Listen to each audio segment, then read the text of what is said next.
So normally, in pre-pandemic times, we would take a break and have coffee. We're not allowed to do that, so we're going to go directly into the second briefing and take a break between the second and third. So let me introduce our second speaker, who is Caleb Smith, and the project that he is working on is the Clean Energy and Sustainability Accelerator Act. And for those of you who are wondering, this class begins at 9 a.m. Caleb. Good morning, everyone.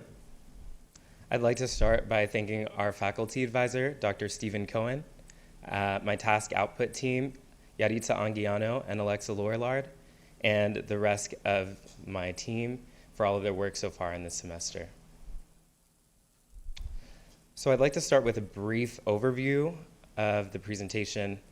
I will go into the purpose, mandates, and structure of our bill, its underlying principles, green banks and their financial tools, as well as the project horizon, case study, program design, our SWOT analysis of our program design, and next steps. So our bill will establish the Clean Energy and Sustainability Accelerator, which will establish it as a nonprofit green bank with a 30-year charter, and over the course of that time, it will have $100 billion with which it can work to reduce greenhouse gas emissions, thereby mitigating the impacts of climate change. So the core mandates of the accelerator are that it will mobilize private capital into renewable energy, establish new green banks at the state level, and prioritize 40% of those investments to climate-impacted communities. This overall will ease our transition to an affordable, clean energy economy for all. So to walk you through the organizational structure of the accelerator, at the top is the board of directors, which is composed of 7 members. The committees will have advisory, investment, risk management, and audit responsibilities. And oversight capacity will come from the Department of Energy, as well as reports to the president and relevant congressional committees. Likewise, the Government Accountability Office will conduct audits.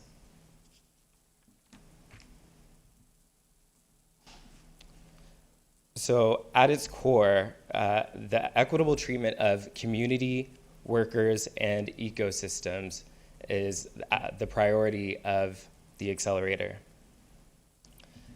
The range of strategies and structures it will use will have to be varied to meet all of its objectives. So for example, private partnerships will be used to kickstart new projects. Flexible risk tolerance will be an approach to expand potential opportunities.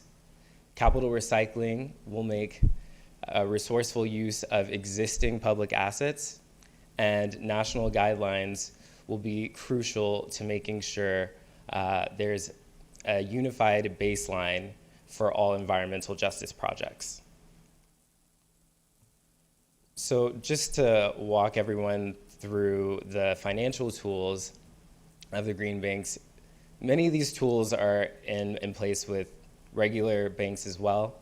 And I should note that these tools are used on a discretionary basis depending on macroeconomic conditions. But I'll go into a little bit more detail for each one. So private investing is a way to directly infuse projects with funding regardless of private capital interests. And grants are the one exception where it's primarily used on a smaller scale, particularly for projects that are more mission focused and are not prioritizing profit in their structure. So things like a community level active transport campaign might benefit from a grant. Loans are a way of debt financing, which basically means that the accelerator and the borrowing entity would agree on interest rate and a contract term over which the borrower would pay back the accelerator, ensuring longevity for the green bank, and this would be most likely used for an organization that's rapidly growing, so things like solar organizations or wind power. And lastly, loan guarantees are a tool to mitigate risk in the eyes of private investors. So the accelerator would do this by signing on to take responsibility for any missed payments that the entity would sign on for with a private bank for other loans. So this might be used when the project is deemed more financially risky to private investors. So this schematic should guide your thinking in terms of the project types that the accelerator will fund. Moving up the y-axis, the projects become more financially risky, and as you move from white to green, they become larger in scale. So they range from local low risk to things like, from community solar to things like CO2 direct air capture systems at the federal level. So keep this in mind, this will be relevant later. Our case study takes us to Australia. The Clean Energy Finance Corporation, which was established in 2012. It has similar mandates to the accelerator, and it was also an unprecedented investment in clean energy for Australia. While both the accelerator and the CEFC operate on both the large scale and small scale projects, the difference is that the accelerator will have our environmental justice mandate where the CFC does not. But we can see that it was effective in advancing renewable energy technologies, and it uses some of the same financial tools. So ours is a two-pronged model. 60 billion would be allocated to large-scale federal investments, which would lean more on the financially risky side, more nascent technologies, and then $40 billion, again, the 40% investment mandate, would be focused on establishing state and local green banks serving environmental justice communities.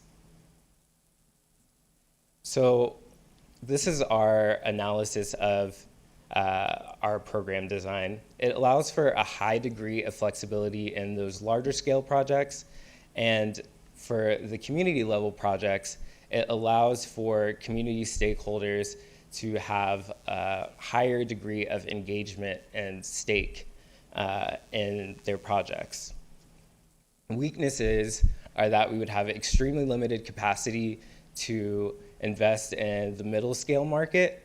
So things like a utility scale wind farm might be one of the things that slips through the cracks. However, this is a sector of the market that's already seeing a fair amount of private investment, and we expect that that will continue to grow. Opportunities are that we can continue to take away lessons learned and best practices from other national green banks, and we also are able to support existing state green banks with the accelerator. Threats are that there is a high operational burden on the accelerator staff. So we anticipate some of these administrative challenges to look like the need for clarifying grants and loan eligibility for both federal and community scale projects. The accelerator casts an extremely broad net in terms of project types, so the restrictions have to be pretty narrow and tight to attract the best suited opportunities. There's also a high opportunity cost for accelerator staff, basically just meaning that staff will be spread fairly thin, so some promising and valuable projects we won't be able to pursue. And lastly, attracting expertise on a wide array of project types will be essential because that is actually in our organizational contracting and staffing plan, which will go into more detail on how to overcome these organizational challenges. So I'm happy to answer any questions.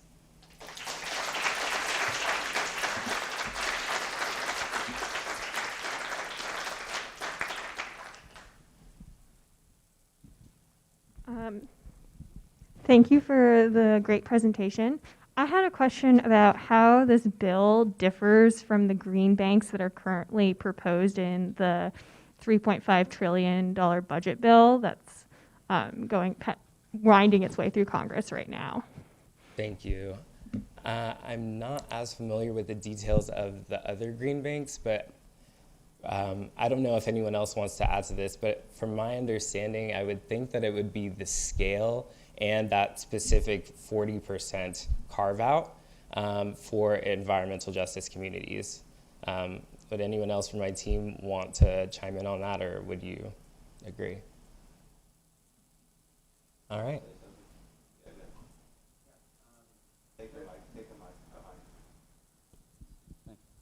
Yeah, Caleb, you're totally right. It's mostly the 40% carve out for environmental justice communities that's different. And then also the scale of the bill. The infrastructure bill allocates, I think it was $27.5 billion to a federal green bank, and there isn't any of the same legislative language about environmental justice or about the state and local green bank carve-outs. Thank you, Jordan. I saw Molly. Hi. Great job, Caleb. Thank you. So that 40% carve out, that's designed in the bill, correct? That's not your, okay. Yes. Do you feel like that's sufficient? How do you feel like that's going to be evaluated? Like, how is the success of that 40% going to be evaluated? That's a good question. I think it will come down to how quickly the projects are able to actually start making an impact and tracking greenhouse gas reductions. But we'll go more into detail into the performance management and metrics side of that later on in the semester.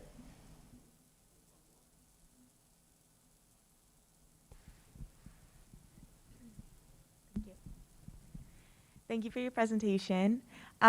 So you'd mentioned that some of those middle tier projects might slip through the cracks. I was hoping you could expand a bit on why that might be. Sure. So the middle scale projects would be functioning basically on a different, it wouldn't be the priority within our program design.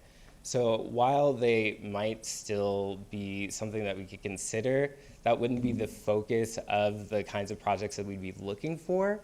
And as I mentioned, there's already a wide range of different opportunities that the Accelerator staff would be staffed with taking on. So it's just an issue of time management for the Accelerator staff.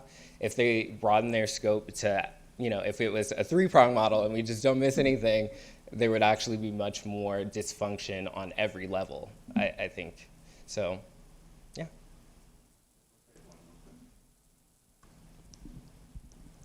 Hi, I have a question about the slide with the different risks. Did you? Oh yeah, I'll let you go there first. This one, yeah. Did you set these risks, or are these general industry understandings of where these risks lie for different projects? How did you discern what was a high and low risk for each of these? So Jordan has been kind of our finance czar because that's been his experience so far. So we kind of trusted his research and knowledge on this. I don't know if you want to go into more detail about how you came up with this schematic. Yeah, it's just general market knowledge. These were kind of how we thought about things when I was working on these kinds of issues in the private sector. Okay. Thank you.